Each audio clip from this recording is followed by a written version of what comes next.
개장 전 미리 투자 뉴스 정비해보는 시간입니다. 투자 뉴스앤 전략, 야천투자연구소 남인호 소장, LNS홀딩스 김선영 대표, 휴먼자산운용 윤여민 이사와 함께하겠습니다. 어서 오세요.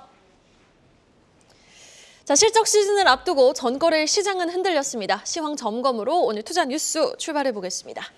어제 코스닥 지수가 2% 넘게 빠지면서 크게 흔들렸죠. 중국 부양책에 대한 실망감, 또 챗 GPT 사용량 감소 소식 속 반도체주들의 투심 위축을 이유로 꼽아볼 수 있을 것 같은데 여기에다 하나 더 있습니다. 새마을금고 리스크도 상존했는데 이 새마을금고 유동성 위기가 생각보다 좀 커질 조짐을 보이자 정부가 수습에 나섰죠. 네, 그렇습니다.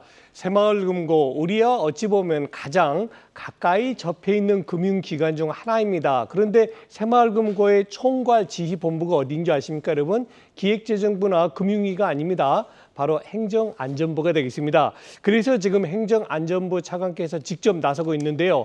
어제 텔레비전 보신 분들 전부 아실 겁니다. 바로 행정안전부의 차관이 직접 새마을금고 가가지고 계좌도 트고 우리 새마을금고 큰 문제 없습니다. 조만간 안정될 겁니다라는 표시를 여러 차례 냈습니다. 자, 저는 이렇게 봅니다. 이번에 일부죠. 지금 이제 문제가 된 건 한 곳이고요. 일부 새마을금고에서 조금 초과적인 그런 걸 대출이 나가서 약간 리스크가 커진 건 맞습니다. 그렇지만은 지금 자료화면 나오고 있죠. 개별 금고가 만일에 A 지점과 B 지점 합병된다고 해도요. 개별 예금자 보호 기준은 5천만 원 초과된 것은 다 원리금 보장해 주겠다는 겁니다. 그리고 마지막 부분도 중요한 건데요. 필요 시에는 정부 자금도 동원한다. 기억 안 나십니까, 여러분? 딱 4개월 전이죠. 2월 중순경에 미국에서 SVB, 실리콘밸리 뱅크가 뱅크런이 일어났을 때 어떻게 했습니까? 제롬 파월 의장조차도 나서가지고 우리는 지원할 것이다라고 했고요. 제니 옐런 재무장관이 직접 발벗고 나섰죠. 이번 사태로 인해서 뱅크런이 더 확산되지 않게끔 정부 차원의 지원을 하겠다는 겁니다.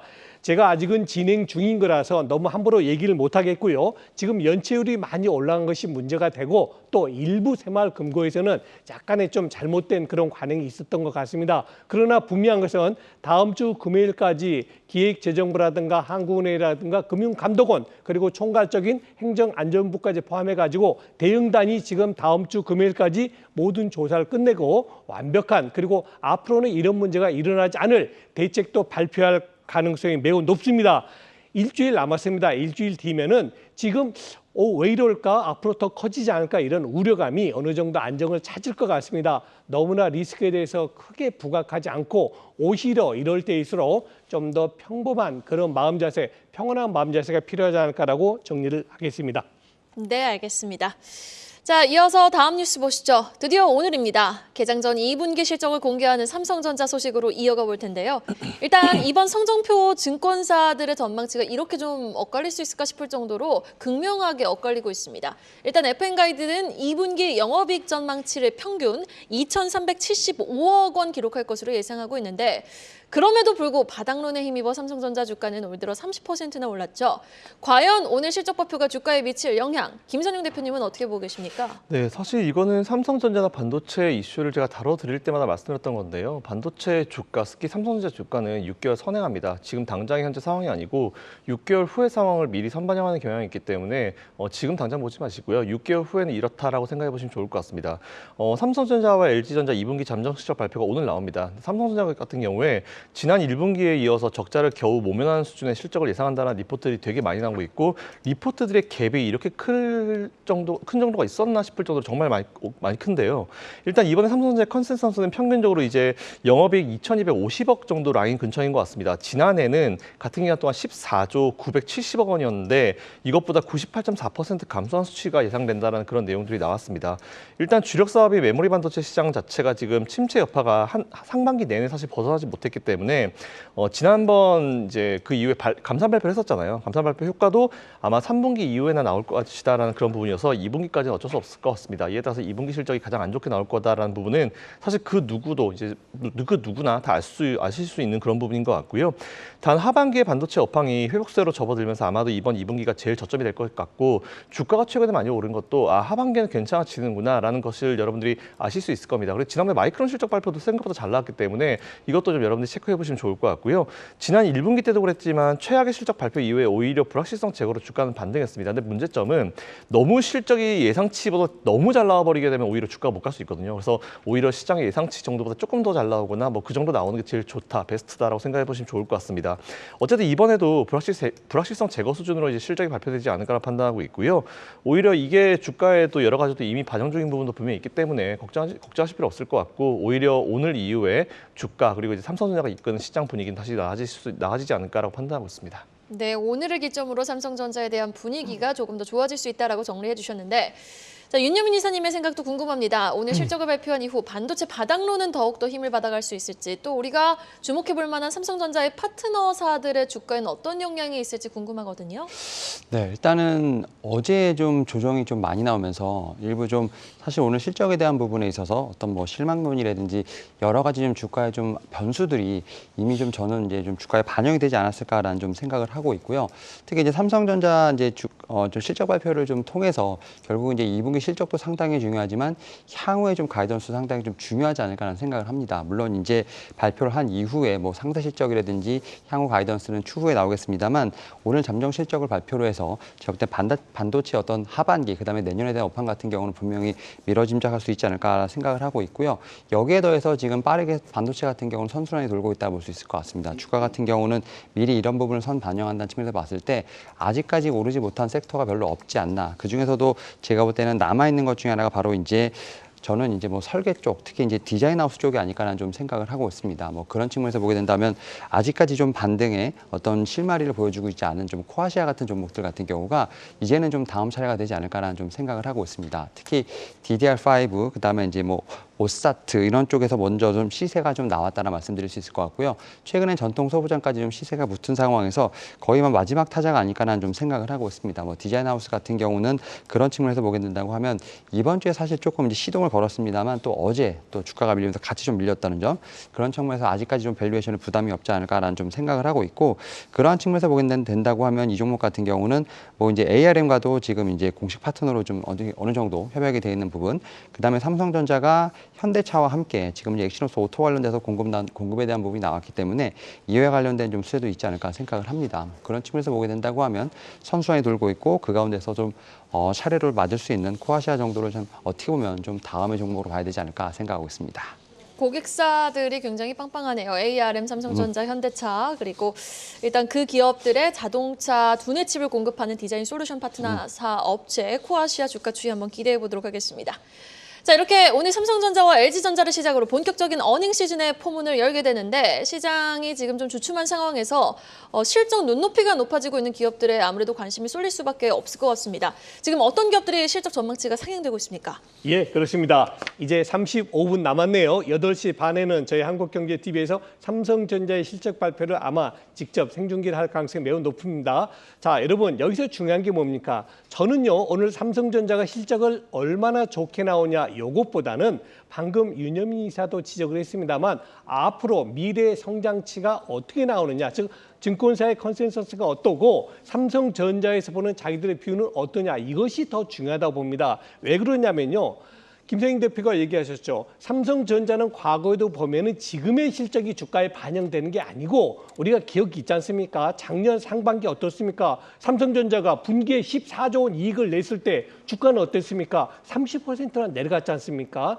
결국 지금의 실적이 주가에 반영되는 게 아니고 앞으로의, 그리고 좀 더 나쁜 곳에 좋은 곳 간 것이 중요하다 봅니다. 자, 지금 그 컨센서스가 나오고 있네요. 가장 큰 게 어디입니까? 파라다이스입니다. 파라다이스의 삼성전자 다음으로는 애경산업, 대한항공, 두산박페 나오고 있는데요. 지금 예상보다는 적게는 10% 이상, 많게는 40% 가까이 좋아지는 기업들, 이들 기업들의 주가가 긍정적으로 움직일 것이다, 이겁니다. 꼭 다 좋은 건 아닙니다. 조금 부진이 예상되는 기업도 있죠. 정제 마진 폭이 좀 줄어가지고 뭐 S-오일이라든가 SK이노베이션이라든가 CJ E&M 같은 경우는 지금보다 조금 더 나빠질 수 있어, 이런 불안감이 지금 지배하고 있는 것 같습니다. 자, 이제 삼성전자를 필두로 해서 드디어 어닝 시즌 시작됩니다. 지금부터 7월 말까지는 개별 종목의 그런 실적, 그리고 앞으로의 미래 전망치에 대해서 우리 시청자 여러분들이 꼼꼼히 따져보셔야 될 것 같습니다. 네, 알겠습니다. 이렇게 2분기 호실적이 기대되는 기업들 가운데 윤여민 이사님이 특히 주목하고 계신 종목도 궁금합니다. 네, 일단은 뭐 실적 시즌만 되면 항상 좀 이제 거론되는 섹터가 엔터테인먼트 섹터가 아닐까라는 좀 생각을 하고 있고, 그 가운데서 어떻게 보면 좀 대장 4주를 좀 어떻게 보면 위협할 수 있는 큐브엔터 좀 말씀을 좀 드려보도록 하겠습니다. 큐브엔터 같은 경우 지금 2분기 실적에 대한 컨센서스가 지금 계속 올라가고 있다 볼 수 있을 것 같습니다. 지금 뭐 영업이익 같은 경우는 한 46억 정도 예상이 되는데 전년 동기 대비해서 거의 뭐 158% 이상 성장하는 모습, 뭐 매출액 같은 경우도 전년 동기 대비 67% 이상 성장하는 모습이 나온다라 볼 수 있을 것 같고, 특히 이제 여자아이들 뭐 B2B 컴백으로 인해서 역대 최대 분기 앨범 판매량이 좀 예상된다 말씀드릴 수 있을 것 같습니다. 특히 이제 여자아이들 같은 경우는 이제 밀리언셀러에 좀 등극을 하면서 확실한 좀 어떻게 보면 버프를 좀 보여주고 있다 볼 수 있을 것 같고, 특히 이제 하반기 때 이제 월드 투어 관련된 부분과 아무래도 좀 같이 연관이 되면서 어떻게 보면 1분기, 2분기 실적이 좋아졌습니다만 하반기에 좀 더 좋을 것으로 좀 예상이 됩니다. 뭐 그런 측면에서 보게 된다고 하면 상저하고, 그리고 올해보다는 내년에 실적이 좀 더 좋지 않을까라는 좀 예상을 하면서 전체적으로 올해 봤을 때도 영업이익 자체는 157억 정도를 기록하면서 전년 대비해서 거의 126% 이상 증가하는 좀 서프라이즈가 나오지 않을까라는 좀 생각을 하고 있습니다. 그런 측면에서 보게 된다고 하면 엔터테인먼트 쪽에서 큐브엔터에 대한 어떤 실적 상향치도 한번 계속해서 체크해보는 것도 좋지 않을까 생각하고 있습니다. 큐브엔터 주목해 보도록 하겠습니다. 자, 반도체에 이어서 실적에 이어서 이번엔 자동차 소식으로 넘어가 보도록 하죠. 네, 테슬라와 비아디, 니오 등 중국 전기차 기업들이 우리 이제 가격이나 경쟁 그만합시다 라는 데 합의했다는 중국 현지 매체의 보도 내용이 나왔습니다. 구체적인 정황 좀 전해주실까요? 네, 사실 이거는 시장 경제가 아닌 중국이니까 가능한 이슈다라고 저는 개인적으로 생각하고 있습니다. 뭐 그런 이슈가 하나 나왔다라고 보시면 될 것 같고요. 현재 중국에서 굉장히 치열한 가격 경쟁을 벌이고 있는 테슬라, 그리고 이제 중국의 전기자동차 업체 15개사, 전 이렇게 많은지 몰랐는데 15개사나 됐더라고요. 이 업체들이 대규모 가격 경쟁과 불공정 경쟁을 하지 않기로 합의했다는 그런 소식이 중국 현지 소식으로 전달이 됐습니다. 해당 업체들은 이날 업계 규정과 협약을 준수하고 규범에 맞게 시장 영업 활동을 하기로 했는데, 사실 저는 이게 업계 규정이 뭔지도 모르겠고 협약도 뭔지도 모르겠고 규범이 사실 뭔지도 잘 모르겠습니다. 뭐 법의 한도 내에서 하는 건 이해가 되지만 뭘 도대체 약속하겠다는지 잘 모르겠는데, 어쨌든 이것과 함께 비정상적인 가격으로 시장과 공평한 경쟁 질서를 교란하지 않기로 합의했다는데, 비정상적인 가격이라는 게 있는지 모르겠습니다. 시장 경제라는 건 수요와 공급 원칙에 따라 가지고 가격이 결정되는 건데 이걸 어떻게 인위적으로 맞춰주겠다는 건지 사실 잘 모르겠고요. 어쨌든 이런 내용들이 나왔다라는 부분 체크해 보시면 좋을 것 같고, 이건 제가 말한 게 아니고 거기서 발표된 내용을 그대로 전달 드리는 겁니다.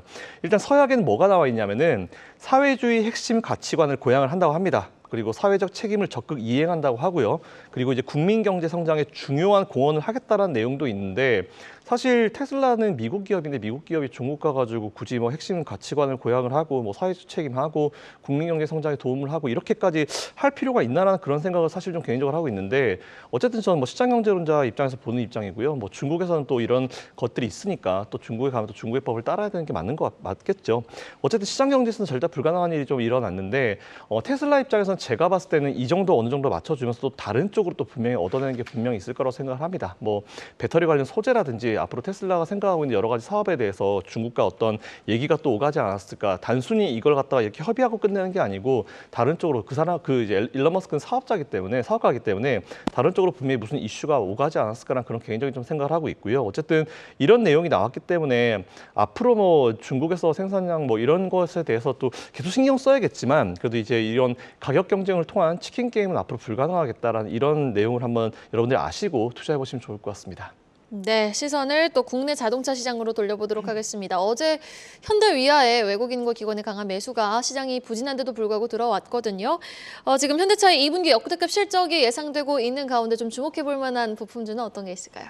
네, 이미 좀 정답을 말씀해 주셔서 일단 뭐 현대 위아로 좀 말씀을 해드려 보도록 하겠습니다.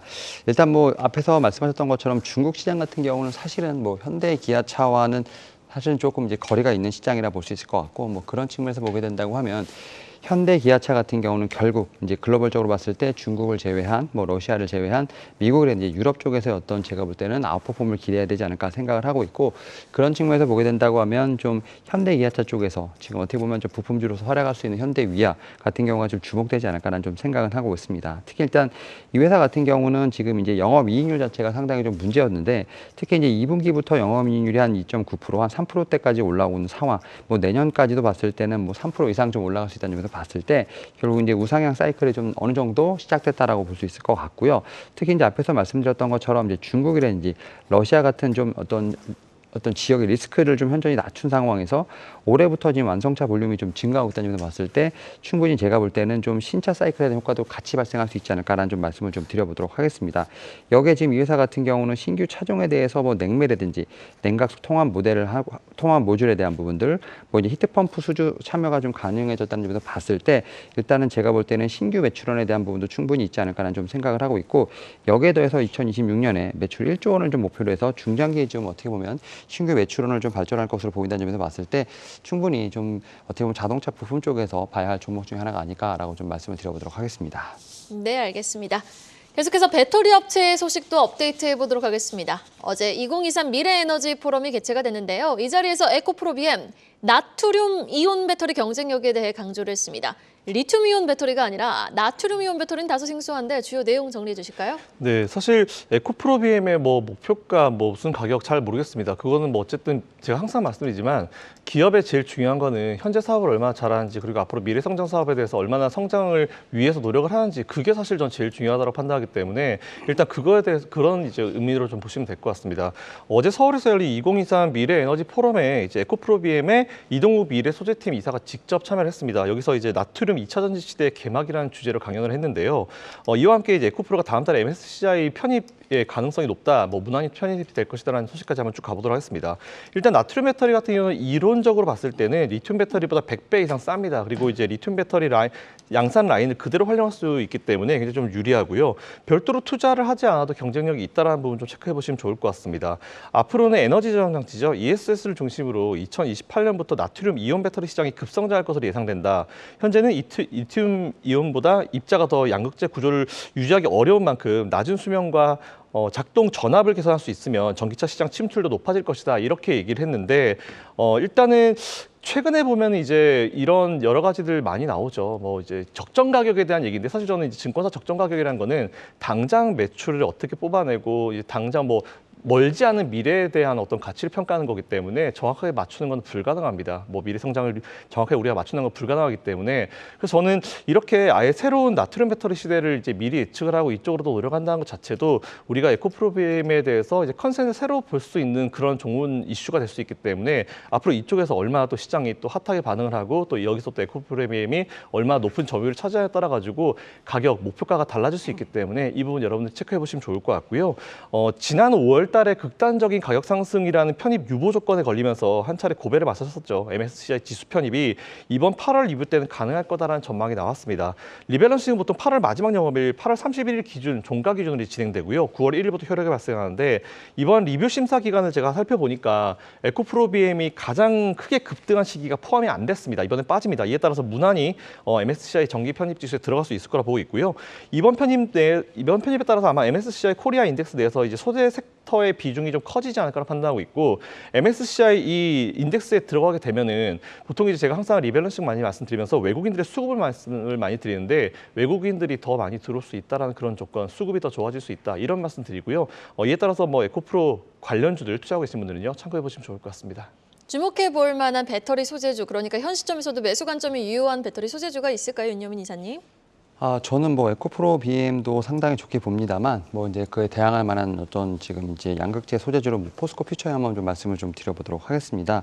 일단은 제가 볼 때는 에코프로 그룹주랑 지금 포스코 그룹주의 어떤 저는 힘겨루기도 상당히 좀 주목해봐야 되지 않을까라는 좀 생각을 하고 있는데, 일단 포스코 퓨처엠 같은 경우는 일단 실적 뭐 제가 볼 때는 매출액 같은 경우 무난히 좀 나오지 않을까 생각합니다. 매출액 같은 경우는 한 1조 3천억 정도 전년 동기 대비 한 60% 이상 증가하지 않을까 좀 생각을 합니다만, 일단 영업이익 자체는 사실 좀 그렇게 좋지 못할 것으로 보이고 있습니다. 아무래도 이제 양극재 부분의 판가 하락이라든지 출하량의 어떤 하향 조정 때문이 아닐까라는 좀 생각을 하고 있는데, 다만 이제 5월부터 지금 이제 일부 단결정 양극재 공급이 좀 다시 시작이 됐습니다. 이제 얼티엄 셀향으로 지금 이제 본격적으로 지금 어쨌든 공급이 좀 시작됐다라고 볼 수 있을 것 같고, 특히 이제 결국 이제 2분기보다는 3분기에 대한 어떤 실적에 대한 부분, 이런 부분을 좀 제가 볼 때는 주목해봐야 되지 않을까 좀 생각을 하고 있는데, 특히 3분기 같은 경우는 영업이익도 한 60억 정도가 나오면서 전분기 대비해서 50% 이상 늘어나지 않을까 좀 생각을 하고 있습니다. 어쨌든 이 얼티엄 셀향 같은 경우가 지금 2분기에 좀 어떻게 보면 출하가 됐었어야 했는데 이런 부분이 좀 3분기로 이연이 되면서 일단은 오히려 3분기가 좀 더